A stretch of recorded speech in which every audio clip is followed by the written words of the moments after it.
Shalom, horas untuk kita semua. Berjumpa lagi dengan saya, Pendeta John Albert Simanjuntak. Mari hari ini sebelum kita melangkah, mari kita berdoa. Damai sejahtera Allah yang melampaui segala akal itulah yang memelihara hati dan pikiran saudara-saudara sekalian dalam Kristus Yesus Tuhan kita. Amin. Firman Tuhan untuk kita hari ini, Jumat 6 Februari 2026, diambil dari Nehemia, pasal yang kedua, ayat yang ke-20. Demikianlah firman Tuhan. Aku menjawab mereka, kataku, Allah semesta langit, dialah yang membuat kami berhasil. Kami, hamba-hambanya, telah siap untuk membangun. Tetapi kamu tak punya bagian atau hak dan tidak akan diingat di Yerusalem. Demikianlah firman Tuhan. Bapak, Ibu, remaja Naposebulu, juga adik-adik sekolah minggu yang terkasih dalam Yesus Kristus. Saya teringat dengan seorang pengusaha asal Bekasi, tapi dia punya kampung halaman di Jogja. Waktu itu Jogja terkena gempa yang begitu dahsyat dan menghancurkan sebuah gereja yang ada di kampung itu. Dan ketika dia kembali ke Jogja, dia ingin membangun gereja itu. Gereja masa kecilnya, tempat dia bertumbuh.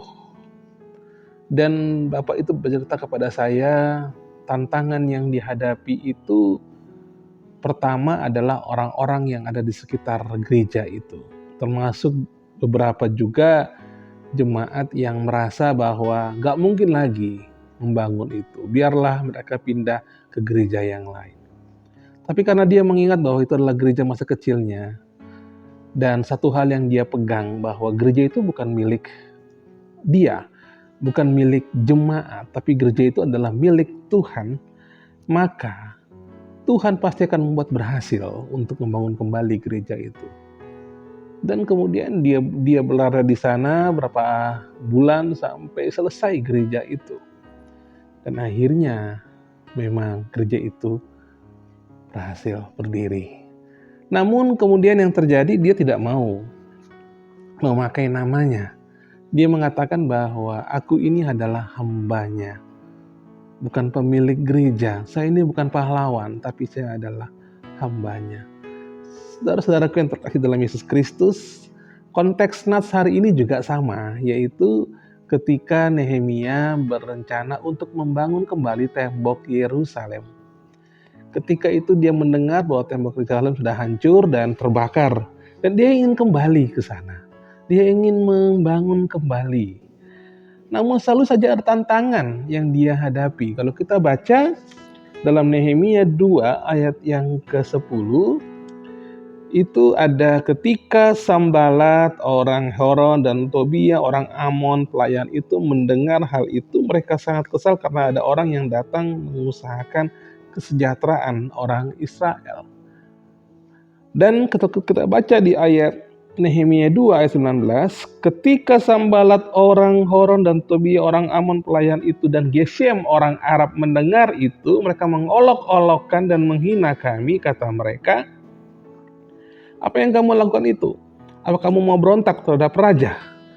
Dan disinilah Nats ini menjawab. Aku menjawab mereka, kataku, Allah semesta langit, dialah yang membuat kami berhasil. Nehemia tidak bersandar pada kekuatannya sendiri, tapi dia sadar bahwa ada Tuhan yang akan selalu menyertainya. Itulah sumber keberhasilannya. Tuhan adalah sumber kekuatannya. Oleh karena itu bagi kita saat ini, pelajaran pertama yang bisa kita ambil dalam langkah di hari ini bahwa jadikan Tuhan adalah sumber keberhasilan kita.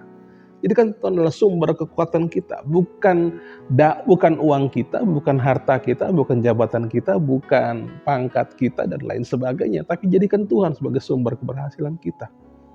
Dan kalaupun nanti apapun yang kita lakukan itu berhasil, jangan jadi pahlawan.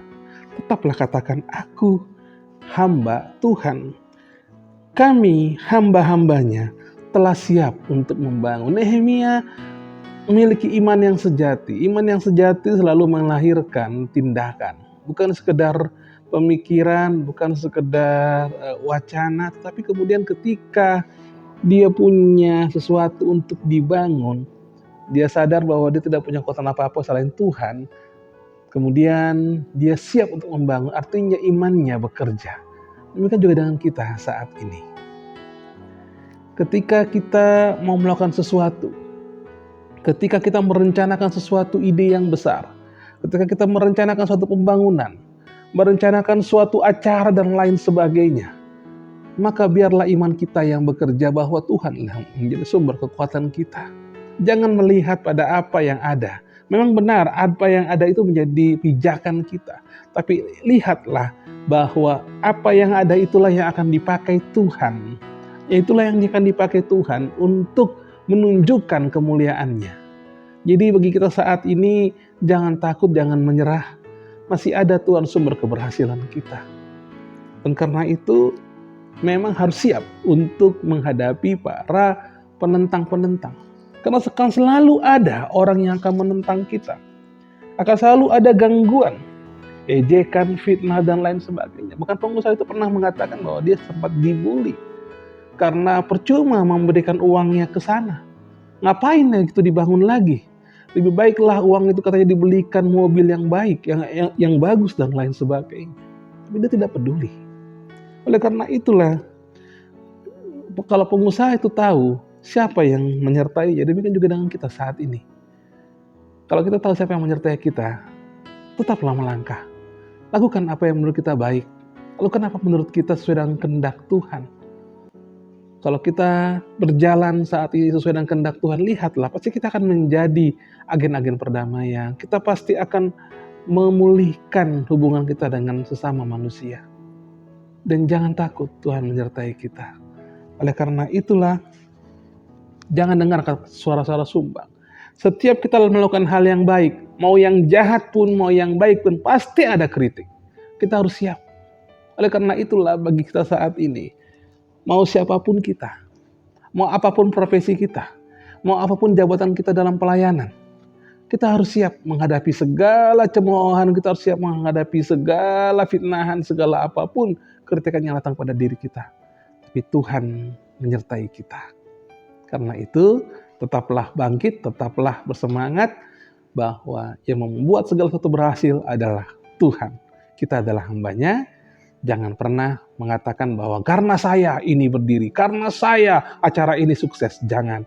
Tapi biarlah kita mengatakan bahwa kalaupun ini berhasil, ini sukses, semuanya karena Tuhan. Amin. Tuhan Yesus memberkati. Mari kita berdoa. Terima kasih ya Bapa untuk firman-Mu hari ini.